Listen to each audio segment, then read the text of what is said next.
মানুষ পড়ে যায়, তাকে তোলার লোক থাকে না। কিন্তু হ্যাঁ, আজকে বর্তমান দিনে আমরা যেটা হচ্ছে পায়ের জুতো, সেটা নিয়ে কাউকে শোকাতে যাব, কারণ এটা দেখবেন বহু ক্ষেত্রে এটা সমাজে ঘটে। কারণ এই সমাজের যে পরিস্থিতি, তাতে আমার ভালো রকম জানা আছে, আর পরিস্থিতিটা এটা আমার জীবনে কেটে গেছে। কারণ জীবনে হয়তো দাম্পত্য জীবন, সেখানে কোনো কারণে লড়াই করতে গিয়ে আমাদের দুর্ঘটনার মাঝে পড়ে যেতে হয়। সেক্ষেত্রে হয়তো ভাবলাম যে পড়ে যাব, কিন্তু যাওয়ার আগে একটি প্রশাসনের দরজায় চলে যাই, যদি কোনো সাহারা ঘটে যায়। কিন্তু একটা জিনিস এই বাংলার, যেটা হচ্ছে আমরা চিৎকার হয়তো ধর্মের মধ্যে করি, কারণ আমরা ধর্মটাকে তো জাগাতে পারি না, অধর্মটাকে জাগাতে পারি। তাই অধর্মটা নিয়ে, অধর্মের অর্থ নিয়ে আমরা নাড়াচাড়া করি, আর সেটাই আমাদের সঞ্চয় হয়। আর পথে যদি কোনো মানুষ পড়ে যায়, আগে একটি আমরা জুতোটা নিয়ে তার মাথার সামনে দাঁড়িয়ে পড়বো, নালে শোকাতে লাগবো।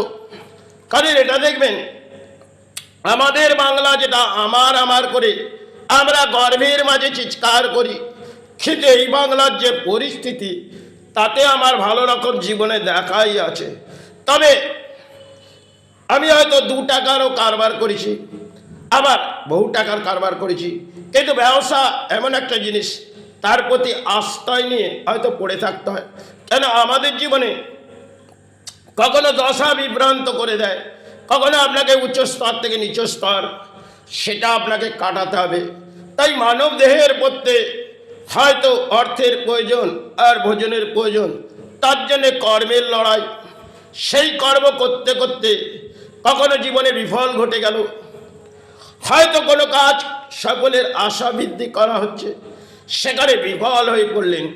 আর বিফল হয়ে যখন পড়ে গেলেন, তখন এই সমাজের যা পরিস্থিতি, তাতে তোলার যোগ্যতা কারণে, কেন কিছু চিৎকার করার যোগ্যতা আমাদের সমাজে আজকে বসে আছে। কারণ কিছুটা ধর্মের বলি বলে দেবো, আর বলি বলে আজকে ইন্টারনেটের মাঝে ছেড়ে দেবো। কিন্তু আগে নিচ স্তর থেকে ওপর স্তরগুলো দেখা যাক সমাজের পরিস্থিতিটা কোন জায়গায় আছে। একটা প্রশাসনে পড়ে যাওয়ার আগে আমি একটা লিফলেট অপরকে দিয়ে লেখালাম সন্তানকে, যে যদি কোনো দুর্ঘটনার কবরে পড়ে যায়, হয়তো এটা ঘটবে, কিন্তু কারণবশত ঘটলো বটে, কিন্তু যে সময় ঘটলো সে সময় শুভ সকাল, এবং ঘটার পর একাই ঘন্টার পর ঘন্টা পড়ে রইলাম। কারণ জীবনটা যখন দারিদ্রতার মাঝে এসে যায়, তখন একটি লড়াই হয়। হয়তো লড়াইটি কর্মের পেছন দিয়ে আসতে থাকে, আর সেখানে হয়তো আমাদের জীবনে কিছু মানব দেহ তো তাতে কোনো আঘাত হয়ে যায়। তাই এ জীবনে যেটুকু বুঝেছি, সঞ্চয় প্রয়োজন আছে, কিন্তু সঞ্চয় প্রয়োজন আছে। সঞ্চয় 2 ধরনের, একটা বাপের, একটা পাপের। আজকে দেখবেন আমাদের পাপের টাকা নিয়ে বাপের বলে আমরা চিৎকার করে সবার জায়গায়, আর যে সমস্ত দরজাগুলো আছে আজকে, সেগুলো আমরা দেখবো জায়গাগুলো, যেটা হচ্ছে প্রশাসন থেকে আরম্ভ করে বহু কিছু জায়গা আছে, তারা হ্যাঁ একটি কাজ করে করে বসে।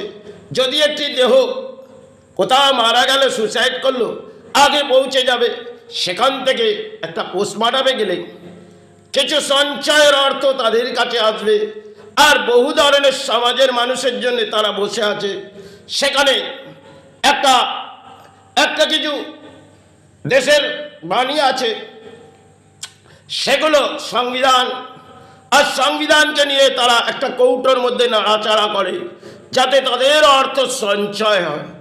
আর এই সঞ্চয় সঞ্চয় করে করে আমরা হয়তো কিছু করে বসি, কিন্তু কখনো আমাদের দানপত্র জীবনে যখন বিলিং হয়, তা আমরা চিৎকার করেও কিছু পাবো না। কিন্তু দেখবেন যে সমস্ত যারা অর্থের ভিখারি হয়, তাদের একদিন জীবনে সেই কবরেই পড়তে হয়। আজ আপনার জীবনে কিছু ঘটলো, কাল তার ঘটবে না, এই কোনো ব্যাখ্যা নেই। কিন্তু যেটুকু আমার বাংলার, যেটাকে আমার বলা আমার যোগ্যতা হয় না, কিন্তু এই বাংলায় যা দেখেছি, সেটা হয়তো বাংলার দুর্ভাগ্য, আমার নয়। কিন্তু আমি ধর্মের আশ্রয় নিয়ে হয়তো বহু সময় কাটিয়েছি, হয়তো কিছু ঝড় বয়ে গেছে, তাতে গাছ তো পড়েনি, তাই কিছু পাতা পড়েছে, এবং পাতাটা যখন পড়েছে, সেই গাছের পাতা পড়লে পাতাটা গজাতে সময় লাগে, কারণ যখন একটি ব্রেনে আঘাত হয় সেটা কিন্তু সময় সাপেক্ষ, তার ইলাজের প্রয়োজন হয়, কিন্তু আমি ইলাজ কোনো করিনি। হয়তো দেহের মধ্যে একটি অপারেশনের কারণে আজও হয়তো ভোগ করছি, সেটা হয়তো ডাক্তারি একটি খেলা ছিল, সেটা হয়তো কর্মের মাধ্যমে অর্থ সঞ্চয় করে বিলীন করেছি, কিন্তু সমাজের যা পরিস্থিতি বুঝেছি তার মেরুদণ্ড ভেঙে গেছে।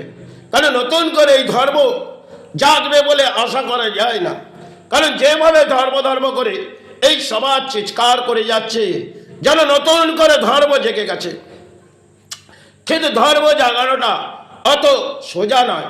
আজকে যে আমরা একটি দিয়া নিয়ে সুন্দর পোশাক পরে বেরিয়ে পড়লাম, মনে করলাম আমার ধর্ম জেগে গেল, মা জেগে ওঠ মা, আমি এসে গেছি এক ভালো বস্ত্র পরে, আর তোর জন্য একটি বস্ত্র নিয়ে এসেছি, তাতে বাপের হোক চাই পাপের হোক তোকে সাজিয়ে দিই মা, কেন আমি তো সাজাবো না, এই পুরোই সাজিয়ে দেবে। আর কিছু ডালায় নিয়ে গেলাম, ফুল পুষ্প ভাকে দিলাম, মা আজ হয়তো কিছু অর্থ ব্যয় করছি, কাল এই অর্থ তুই দিয়ে দিস। এইভাবে আমাদের চাহাত থাকে, কিন্তু সেই চাহাতটা আমাদের কলিযুগে অধিক, কিন্তু যখন অধিক হয়, কেন তিনি মহামায়া আদি শক্তি, তিনি যখন দমন করে, সে দমন তার হাতে যে খড়গ আছে সেটা দিয়েই তিনি দমন করে। কিন্তু আমরা এই সমাজে কিছু চিৎকার করে বলি, আমরা মনে করি আমার ধর্ম জেগে গেল, কেন বাংলার মাঝে একটা সবাই আবেগ দিয়ে তারা ধর্ম জাগিয়েছিল, সে সমস্ত আবেগ তো সরে গেছে। তাদের মধ্যে একটা মা মা করে চিৎকার করে, আর কেউ গুরু গুরু করে চিৎকার করে আবেগ দিয়ে ধর্ম জাগিয়েছিল। সবাই অঙ্কের খেলা ছিল, আজ সে পরিবর্তন নয়। কারণ একটা ধর্মের সময় এসেছিল, যে সমস্ত সাধক তারাই ভারতবর্ষের মাঝে এসেছিল, আর কিছু বাংলার মাঝে এসেছিল ভোগের সাধক, তারা মা মা করে চিৎকার করে সাধনা থেকে আমাদের এই ভূমিতে কিছু বুঝিয়ে গেছে। আজকে সে সমস্ত পুরনো ইতিহাস আমাদের কাছ থেকে সরে গেছে, আর কিছু হয়তো বছর তারে পুতুল পুজো করলাম। কারণ আজকে দেখবেন আমাদের বাংলায় পুতুল পুজো হয়, দেবী পুজোটা একটা সময় আমাদের ভক্তির মাঝে হতো, আজ সেই দেবীকে নিয়ে আমরা পুতুল পুজো করি। যে বা তোকে বসিয়ে দিচ্ছি, আর একটি পুরোহিত নিয়ে আসছি, কিছু ফল পুষ্প নিয়ে আসছি, একটি ক্যাটারিং এর মতন তোর সেবা সেরে দেবো, আর লোককেও তো ভোজন করাবো, তার জন্য কিছু ক্যাটারিং রাখবো। তাই আমার তো সামলানো নেই মা, আমি পুরোহিতকে দিয়ে তোকে তোর যা দানপত্র লাগে আমি তোকে দেবো মা, তাই যখন দেবো তারপরে আমাকে দিয়ে দিস। এইভাবেই আমাদের বর্তমান সেবাটা হয়তো আবির্ভাব হচ্ছে। আর কিছু দুর্গা পুজো, কিছু কালী পুজো, যেগুলো বাবা মায়ের আবির্ভাবে আমরা কিছু দান দিচ্ছি, আর দানের মাস থেকে মায়ের কাছে চাইছি, মা আজ যে দান দিয়ে গেলুম, কাল এই দান দুকড়া করিস। এই হচ্ছে বর্তমান সময়। আর সময় অঙ্কের বহু সাধক তারা ধর্ম বুঝিয়ে গেলেন, তারা যে বুঝিয়ে গেলেন, কিছু মা মা করে চিৎকার করে এই বাংলায় বহু সাধক এসেছিলেন। সাধক রামপ্রসাদ বড় পুরনো ইতিহাস, সময়কালের ব্যাপার ছিলেন। তো সে সময় তাকে যখন রাজারা গ্রহণ করেনি, কেন তিনি হয়তো চোখের জল গড়িয়েছিলেন, কেন তিনি এক মহান সাধক। সবাইয়ের আবেগ আমাদের কিছু গানের বাজ দিয়ে দিয়ে গেল, সে সমস্ত অদ্ভুত ইতিহাস ছিল। সময়কালে সাধক রামপ্রসাদে যে বড় দারিদ্রতা কাটিয়েছিলেন, এবং সবাই তাকে মা সাহারা করেছিলেন। কেন সাধক কারো সাহারা নেয়নি। সাধক রামপ্রসাদ তার ব্যাখ্যা যদি জীবনের ইতিহাস যতটুকুন আমার দেহর মধ্যে লাগবে, তিনি কারো দয়া নেয়নি। তিনি হয়তো বা বা করে চিৎকার করে আমাদের ধর্মের মাঝে গানের বা আবির্ভাব করে কিছু বুঝিয়ে গেলেন। আর সে সময়কালে সেই গানগুলো বেজে ওঠেনি, পরবর্তী সময় হয়তো সে সমস্ত গান বেজে উঠেছিল, আর আমরা কিছু ধর্মের আশ্রয় জেগে উঠেছিলাম। তাই বর্তমান সময় সাধকের গান সেটা পুরনো ইতিহাস হয়ে গেছে। আর এখন সেবার মাঝে কিছু ডিজে আর কিছু এনজয় হবে, এই সেবা চলবে বা যাতে তুই কাল অর্থ দিয়ে দিস, আর সারা কিছু ভোজন করাবো মা, আজ হয়তো ঘর থেকে অর্থ বার করবো, কাল যেন সঞ্চয় করে দিস। এই হচ্ছে একটা সেবার মাঝে দান ভিত্তির খেলা।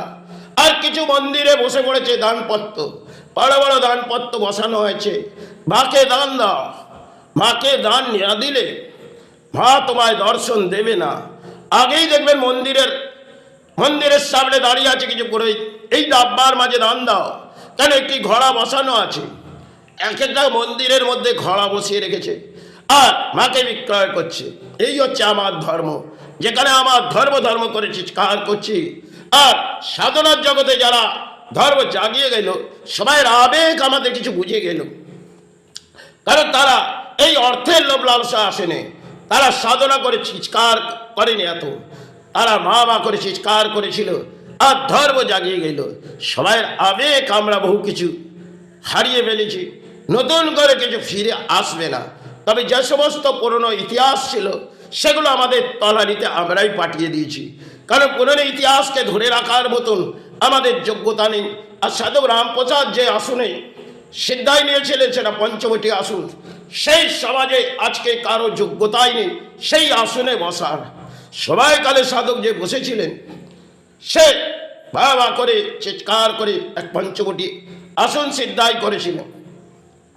তাই সময় বহু দরিদ্রতা বহু দুঃখের মাঝ দিয়ে তিনি কাটিয়েছেন, কারণ সন্তান পরিবার নিয়ে সাধক কাটিয়েছেন।